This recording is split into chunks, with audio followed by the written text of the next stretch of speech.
Kuna kitu hadi inaitwa hadi chess game tournament ya chess. Mimi nakwambia matajiri wako Kitale sasa, kumbe hiyo mchezo si ya watu hivi hivi, ya matajiri bwana.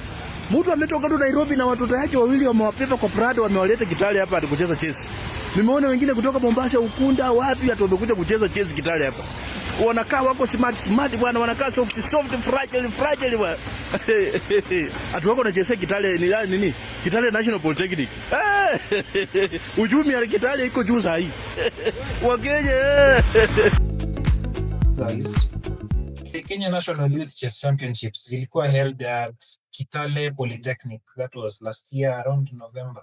I'd like to know the inside story of this video, which really trended in Kenya. Yes, wakeje. Mimi nakuambia saa hii Kitale matajiri wameingia bwana. Matajiri wenye wako Kitale saa hii. Kuna kitu hadi inaitwa hadi chess game tournament ya chess. Mimi nakwambia matajiri wako Kitale sasa, kumbe hiyo mchezo si ya watu hivi hivi, ya matajiri bwana. Mtu ametoka tu Nairobi na watoto yake wawili wamewapeta kwa Prado, wamewaleta Kitale hapa hadi kucheza chess. Nimeona wengine kutoka Mombasa, Ukunda, wapi hata wamekuja kucheza chess Kitale hapa. Na wote ni matajiri, si watu hivi hivi. Sasa sijui wako wanakulanga wapi, kwa sababu niko naona tu wanatoa watoto wanaenda na uzuri nimewatangazia mahoteli ambazo tuko nazo. Tumewatangazia mahoteli tuko nazo za kutosha Kitale hii. Sawa sawa, msichanganyikiwe. Lakini nimeona hiyo watu wako na pesa. Mtu kutoka na mtoto Mombasa mpaka Kitale hapa na anaendesha gari private Prado kabisa, gari 3000cc. Ameleta mtoto kucheza chess. Na watoto wameshuka Madrid bwana, wanakaa wako smart bwana, wanakaa soft fragile bwana. Watu ya Kitale natumai sisi pia mashule watoto ya Kitale matajiri mmeleta watoto. Isikuwe watu wametoka mbali, matajiri wamekuja na matajiri yetu ya Kitale hamjapeleka watoto kucheza chess. Atu wako na chess Kitale ni nini? Kitale National Polytechnic. Uchumi ya Kitale iko juu sahi.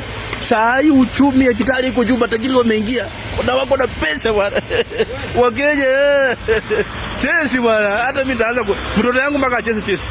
Sijui shule gani Kitale nafunza watoto kucheza chess. Mpaka mtoto yangu aanze kucheza. By yourself, are you a chess player? No, me, I'm not a chess player. Oh. Chess is a game, It's a game that was not so much exposed to many people. Hapa nyuma. Mm-hmm. Yeah, it was not a game that hata kupata hizo nini za kucheza chess kwa these normal families huku kijijini ungepata wapi? So in a whole county like Trans Nzoia, you would find chess maybe kwa hizi nyumba za wanasiasa ama wale class fulani. It was a class something chess. It is just nowadays ndio unaona chess sasa tunaona it is being brought to some academies, and you rarely find these chess games in even public maybe primary schools. You can find it in some public secondary schools, na not just unajua kuna public na kuna ile public ya serikali yenye iko class fulani. So it is a game ambayo it was not so much close to the common person kwa ground pad. It was for the few. Ni kama golf. You see anybody playing golf? But nowadays at least ndio naona unapatapata watu wanachezea, lakini hapo nyuma golf was for politicians. Hiyo level watu were the big business guys, nini corporate people. But nowadays at least. So it was not easy for me to start playing chess. Ningepatana na wapi na chess? Nilikuwa nacheza tu draft ya vipekee huko nyumbani huko. Na makarata ya kukata box ya kiberiti. Na kucheza simbi. Those are the things that were available kwa ground. But chess hata hapo nyuma competition ya chess hazikuwa. In fact, I don't know, in Kitale it is the first time naona hiyo competition ya chess hiyo ya national imeholdiwa Kitale mara ya kwanza. Yes, your feedback is very true. For the longest kitambo ilikuwa ni a certain class of people, the same way we describe golf. But in the recent times kumekuwa na a push to ikuwe ni more accessible. In fact, credit to the current office headed by Bernard Wanjala, who by the way anatoka Kitale, Trans Nzoia County. Yeah. So he has inafaa mdozi anipe kazi, anipe power. Wakiwa na championship ya chess, tournament za chess, ambia mdozi anasimamia chess. Sasa kumbuke Mkenya ananipa hiyo kazi. Kama mnaenda Kisumu, kuna tournament Eldoret ama wapi, mimi naingia mtandaoni, ninatangaza kwamba kutakuwa na tournament ya chess mahali fulani, charges ama requirements ni hii na hii, tukutane mahali fulani.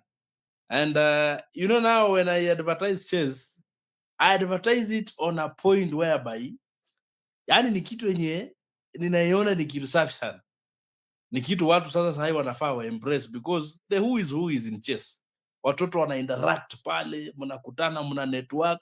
In fact, the video I did last year, nilikuwa kwa garage. Unajua Kitale National Polytechnic iko karibu kwa magarage ya Kitale huko chini. And nilikuwa ninarekebisha gari yangu. So ninaona tu mabasi zinapita, magari Prado, TX, Range zinapita tu, nikauliza nini inaendelea Kitale? Nini iko Kitale? Mtu akaniambia ati kuna sijui national nini ya tournament ya chess hapa Kitale Polytechnic.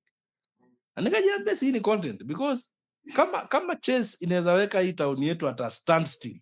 Magari tunaona hapa hatujawahi ona.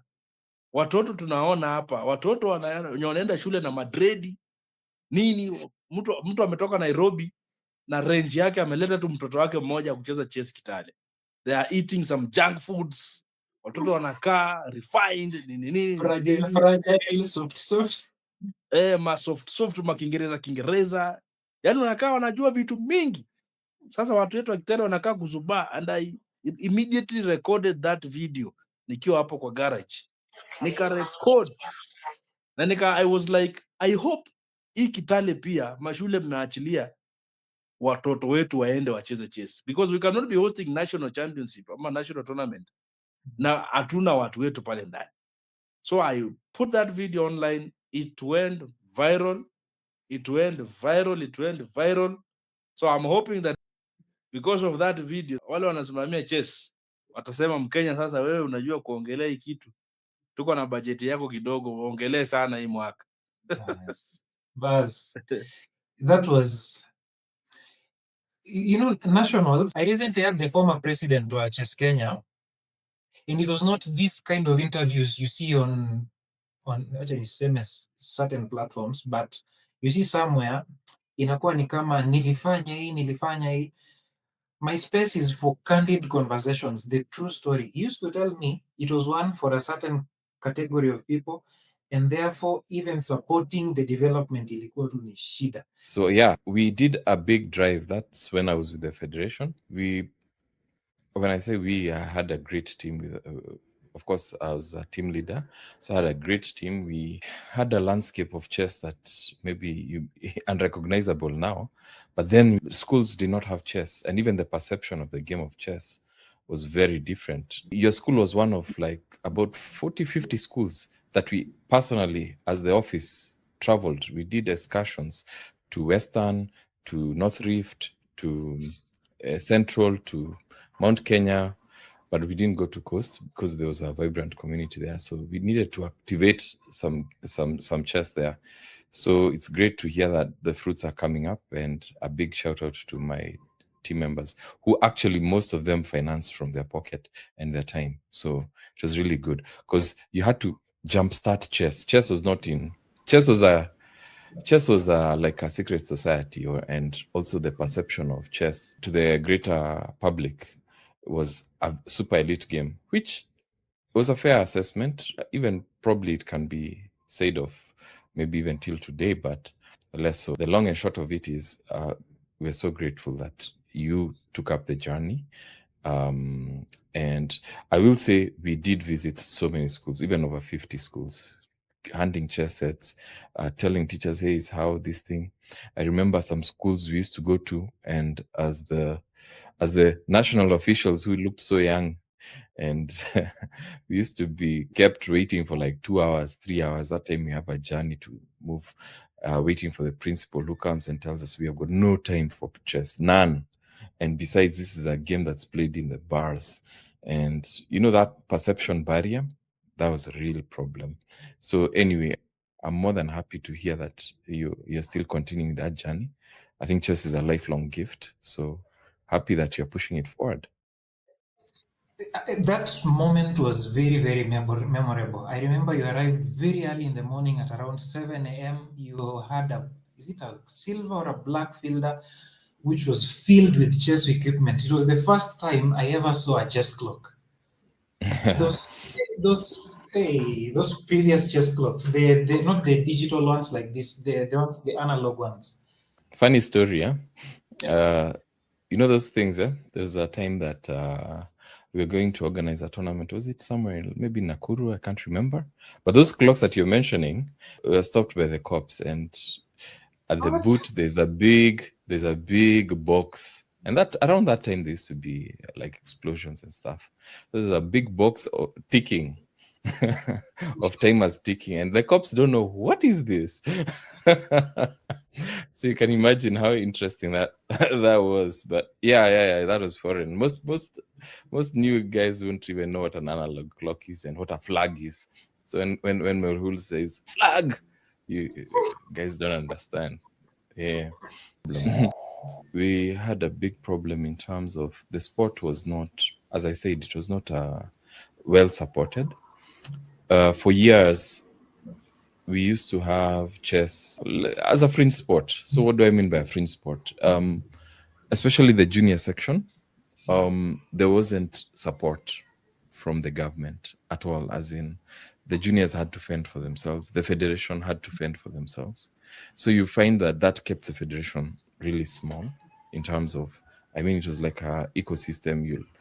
You only have so many people who can afford tickets. You have been invited for World Youth, which you've been going for since the year 2000, but only a number of few people who could afford it, and the federation could only, like, maybe no excuses, but they're not getting support from the government, right? Which is a crime, which is really sad, because for anything to work, you need finances. And if the government wasn't supporting, who then the next best thing is the players themselves. And those players oftentimes they came from a part of the community.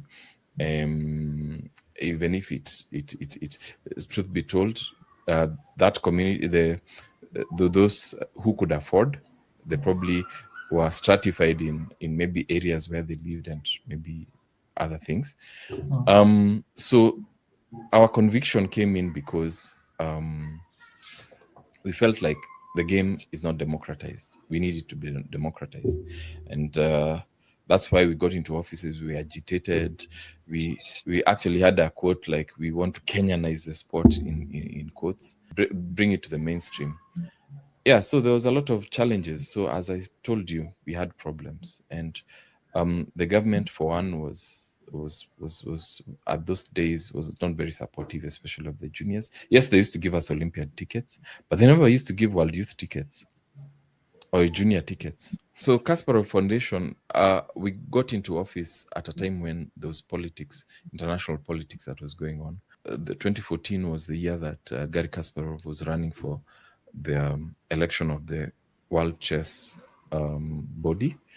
And at the same time, the incumbent, who had been there since, I think, 97, Kirsan Ilyumzinov of Russia, he had been there for ages.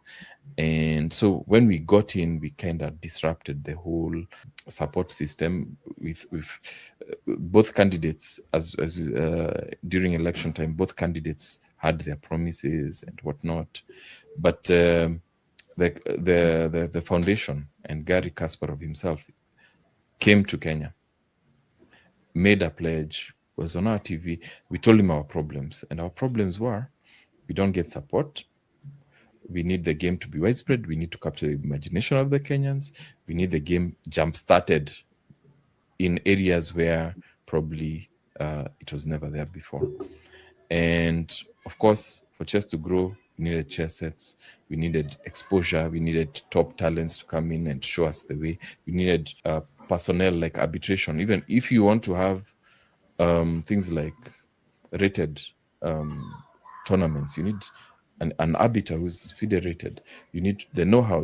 So we had no infrastructure, especially at the junior scene. And the junior scene was actually our main target, but also by extension, the senior scene also needed some propping. So yeah, the landscape of the juniors, hey, it was a fight. So every time that you disrupt something, there's always a resistance to change. And you'll sometimes find that the resistance to change comes from the most unexpected regions, but those are just growth pains which we had to bear. And I'm so proud of the guys who we worked with, because we achieved a first, I think in 2014, where we took the Kenya's first junior chess team, comprising of Kenyans. So when I say comprising of Kenyans, previous to that, it was not Kenyans. 99% or 90% of the team was not Kenyans because they couldn't afford it. So we had a core team of Kenyans, the very first time ever. And we took them to Durban, South Africa for national, for World Youth. And it was heavily supported by the Kasparov Chess Foundation, now that you've mentioned it. Before that, when we just immediately got into office, we found that we had so many challenges.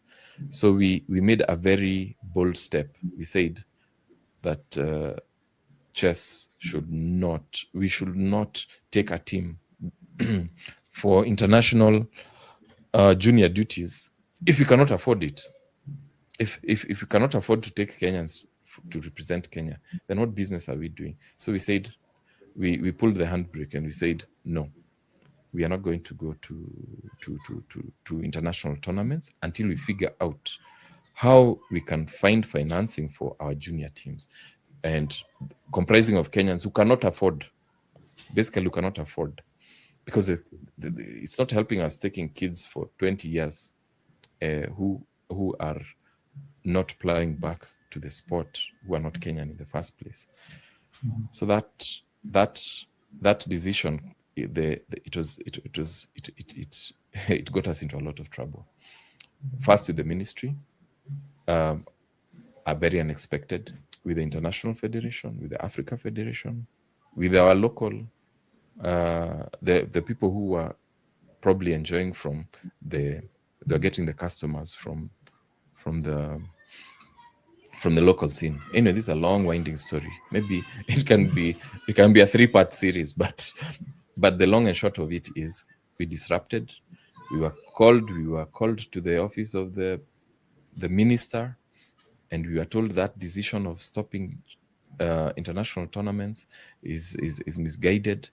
The International Federation did not like it because many don't know, we had a very dysfunctional International Federation, very extremely. It was just a train wreck. So the International Federation, most of its money used to come from FIDE fees. So if you go for World Youth, you'll pay for FIDE fees. You go for a tournament, they shave on top. So they used to tax activity. So for you to it was just upside down. So anyway, long and short of it is, we did not make many friends, but we were not about making friends. We had a goal which we achieved. We blew down that barrier. We blew that barrier. And looking back, many will look back and say, oh, these guys were XYZ.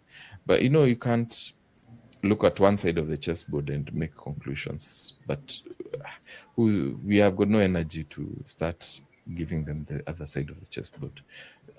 The most important thing is if you can sleep at night well, which is very important. Shida. Yeah. National championship kitambo, hata mkifika 200 players for juniors mmejaribu. It has come from far. Can you imagine the nationals? Nilikuwa nafanya arbitration kwa chess referee anaitwa arbiter. Nilikuwa nafanya arbitration nationals ya Mangu High School. The players alone 7,000. 7,000 from all over Kenya. Saizi haitambui ati huyu ni mtoto sijui wa tajiri. imekuwa democratized mpaka watoto kwa slum dwellings and privileged members of society wapate equal chance. And because hizo boards easy for some kununua hata hii it is around 1300 kununua, but for some genuinely hawezi afford. So kuna organizations kama Gift of Chess ina nini tu, inaenda kwa shule za public, nasema tuko na hii kitu inaitwa chess, inaweza badilisha maisha ya wanafunzi hapa, tukubalie tu introduce. Yani ni head teacher aseme tu sawa, hakuna kulipia, ni hivyo tu, mnapewa boards kama 5 ama 10 depending on population, coaches wanakuja, volunteers wanafunza, and out of that kuna so many lives zimechange. Speaking of Kitale, there is a young lady anaitwa Elizabeth Cassidy whose story is, ukipata muda just Google Elizabeth Cassidy. A young girl alikuwa Kitale school. She was introduced to chess by another coach anaitwa Hugh Misiko from Kitale pia, and her life has changed. From a humble background, her life has changed. And there are so many other success stories. So it is just as you put it, ni kusema tu this is a worthwhile sport na inabadilisha maisha. Not only tu kubadilisha vile unaweza kuwa na talent, inasaidia hata critical thinking, performance kwa class, kitabia. So many benefits. Thank you for making that video. It went viral and it just showed it is more than just a game. Did you benefit, ama how did you see the community benefiting from it, aside from tu kuona ni watoto wengi na magari? Was there any way watu wali benefit because one, wakati hiyo chess ilikuwa Kitale, you know, hotels were full bana. Hoteli za Kitale mpaka nikasema Kitale we need to increase the number of hotels and the spaces for people to sleep and spend. Uchumi ya Kitale iko juu sahi. Sahi uchumi ya Kitale iko juu, matajiri wameingia. Na wako na pesa bwana. Wakenya. Mtu ametoka tu Nairobi na watoto yake wawili wamewapeleka kwa Prado, wamewaleta Kitale hapa kucheza chess. Nimeona wengine kutoka Mombasa, Ukunda, wapi hata wamekuja kucheza chess Kitale hapa. Na wote ni matajiri, si watu hivi hivi. Sasa sijui wako kulanga wapi, kwa sababu niko naona tu wanatoa watoto wanaenda. Na uzuri nimewatangazia mahoteli ambazo tuko nazo. Tumewatangazia mahoteli tuko nazo za kutosha Kitale hii. Sawa sawa, msichanganyikiwe. Because you could go to a hotel, it's full. The rooms were full. I had a friend of mine ambaye alikuwa anatoka Nairobi. He wanted me to book him a room in Kitale. He was traveling at night. And they were about, I think 3 or 5. I called hoteli ambazo ninajua, because I have marketed some hotels in Kitale. A lot of them are my friends, the management. I called this hotel, wananiambia iko full. I called the other one, wananiambia iko full. Mpaka nikajiuliza, mpaka nika call ile najuanga room ni 1000 a night. I have a friend of mine ana Kitale, a very nice place, rooms ni 1000, hot shower nini. It's a nice place, humble parking, but she just charges 1,000 bob. I call her, ananiambia it is full, almost 40 rooms, it's full. Na nikauliza nini mbaya, mbona rooms ziko zimejaa hivi Kitale this time? Kwa nini endelea Kitale? I was told there is chess. So one, the business community ya Kitale, the hotel industry walivuna. Alafu nini watu nilikuwa naona watu walienda kuuza chakula huko Kiteki huko Poli, Kitale Poli. So watu wa Kitale Poli huko, wanafunzi wenye wanapika chakula nini, waliuza chakula kabisa. I had a friend ambaye alikuwa ameweka tent pale anauzia watu chipo nini. So biashara ili boom kabisa. So hiyo game kayo national tournament ikikuja kwa county yenu ama kwa town yenu, ujue kutakuwa na circulation ya pesa kwa hiyo tao yenu kabisa. That is what I saw. Na hata mimi mwenyewe, by just creating that video, you know, the video, once the video went viral, unajua in content creation, when you create something and it goes viral, in a way hapa mbele itakuletea kazi. One video can go viral na mtu aone mahali, kumbe this guy, unajua kuna mtu alidhania mimi I was paid to market that event or to give it the publicity. Kuna mtu anaamini Mkenya alilipwa pesa mingi sana na hii watu ya chess. So mtu naye anakuja baadaye anasema Mkenya, niliona uliongelea chess vizuri. Niko na hoteli yangu ama niko na boutique yangu mahali ama kitu fulani. Si uniadvertise hata mimi. Wewe unachapa kazi. You will not say that you are not paid ama ilikuwa wewe kama yeye anajua ulilipwa ni shauri yake. Bora yeye ameona kuadvertise brand kubwa kama mambo ya chess yenye iko na matajiri. Yeye naye inabidi akupeka kitu kazuri. So by doing that video ikanijulisha it was shared even in some principals WhatsApp groups nini. It ended up giving me an advertisement job somewhere else. Nikanawa tu baadaye. Wow. Hey, that is wonderful. And indirectly, even more viewers, because there are some people who had never ever known about Mkenya 7 million. That video, maybe someone out there alikuwa tu na stress zake, job imeenda aje nini. You made them smile. Someone, okay. Hebu eche tuone hapo na content gani ingine. And just like that, a new follower. Even interest, let me share to the next person. A whole network. So, people, like I say, chess is more than just a game. It's beyond pushing pieces. And as you push, you get medals and all that. But there's a whole life, there's a whole ecosystem to that. You're just hearing from Kenya 7 million about the socioeconomic impact of chess. Now, that was a wonderful. You should have seen the reaction. It trended in all groups of chess in Kenya. So, will you be interested in learning how to play chess after that experience? Yes, of course. In fact, when I know how to play chess, I'll really brag about it. But I think it is my fault. Ignorance is sometimes very expensive. You know, one time I was in Thailand. I was in Thailand between 2017 and 2020. And I was living in a place, and this landlord of mine was a teacher like me. And he had a football academy where we lived. Yani mahali tunaishi kwa rentals zake, na pia hapo ako na football academy. So nje ya rentals zangu ako na uwanja ya football. Kila jioni after schools ana train watoto kucheza ball. Na pia ako na classes za English. Na pia as a foreign language. Na pia ako na some classes kiasi, ako na hizo nini za chess, hizo boards nini. So kuna wanafunzi wanakuja hapo wanawafunza kucheza chess nini. So mimi, my interest so much was in teaching the English as a foreign language and ball hapo kiasi na mambo za drama nini. Sometime kuna wakati sasa naona tu nacheza hiyo chess. Kuna wakati I think hata huko walikuwa wanaenda tournament mpaka Malaysia. Wanaenda Malaysia wananiambia tu wanaenda tournament ya chess Malaysia. Sijui walienda China, Cambodia, wapi. Sasa siku moja akaniambia do you know how to play chess? Nikamwambia no. Akaniambia you should learn to play chess. Tukafanya siku moja na yeye hapo tu, ni kama tu.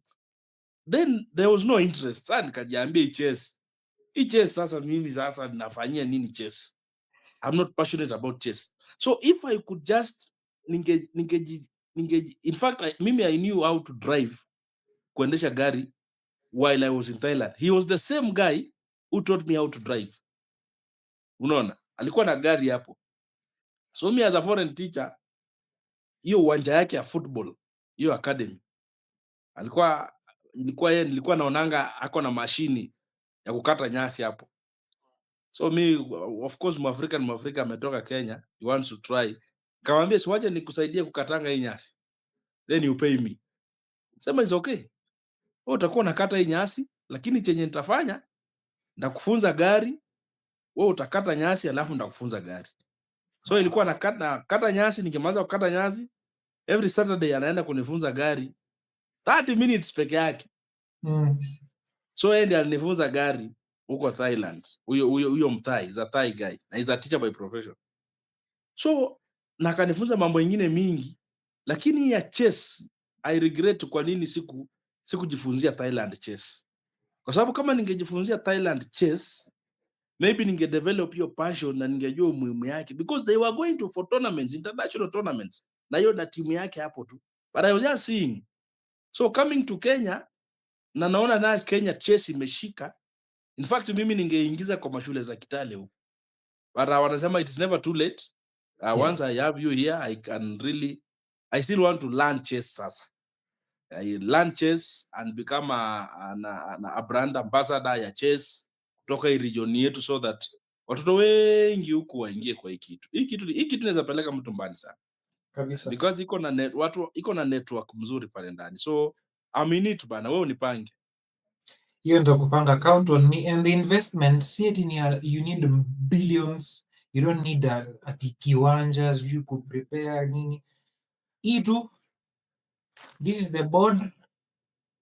Oops. This is the board na pieces. Easy to. If there is enough cash to spare, you can buy a clock, because it's a thinking game. We can't think for the entire day. It will be boring. So tunakuanga na clocks. So the board is around 1300. This one is around 900. Ni size ndogo.